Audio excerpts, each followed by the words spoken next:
Sa ngagasot, 70 ket inam atawan ang tinapalabas, adun tinagbaliw iti probinsya ti La Union.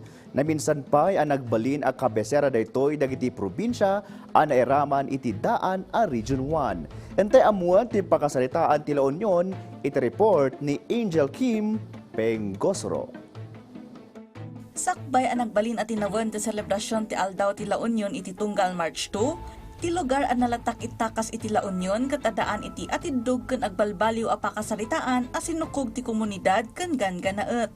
Sakbay nga opisyal ang nagbalin a probinsya iti 1850, ti La Union ket pasot iti ti Ilocos Sur ken Pangasinan.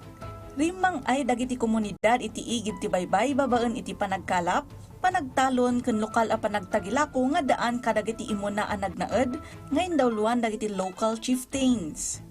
Kabayatan ti panagsakop ti Espanya, nang ipasdek dagiti misyonaryo kadagiti ili ken pinatibker dati kinakristyano iti rehiyon.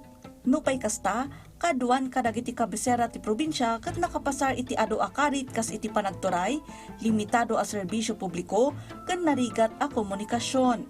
Tapno mataming dagitoy apakasuknan, nagpirma iti decree ni Spanish Governor General Antonio Maria Blanco iti March 2, 1850 nga opisyal anang partwat iti La Union.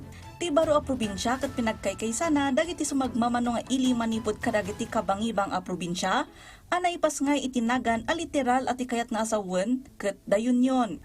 Adan daytoy iti 19 a munisipyo ken maysa a syudad, no sa dino ti San Fernando ket naituding kas kapitolyo ti probinsya, ang nagbalin a sentro ti panagturay ken panagrangay. Ti panakipasdek ti probinsya tinangtanda iti panagbalbaliw. Ininot arimang ay ti infrastruktura, ken nang rugian ang forma ti lugar iti bukod na apakabigbigan kas probinsya.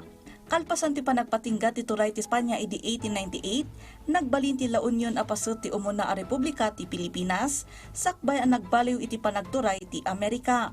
Inibturan met ti probinsya dagiti rigat iti maikadwa a gubat sa ngalubungan idi sinakop dagiti pwersa ti Hapon ti rehiyon. Iti laksid dagitoy akarit, binangon manen dagiti umili ti La Union ti komunidad da, ken pinatibker da dagiti lokal nga industriya, kalpasan ti panagwaywayas ti Pilipinas idi 1946. Ita, mabigbig ti La Union saan laeng agapu kadagiti kontribusyon na iti agrikultura, no di pay ket iti turismo, partikular iti munisipalidad ti San Juan, ang nalatak iti surfing beaches.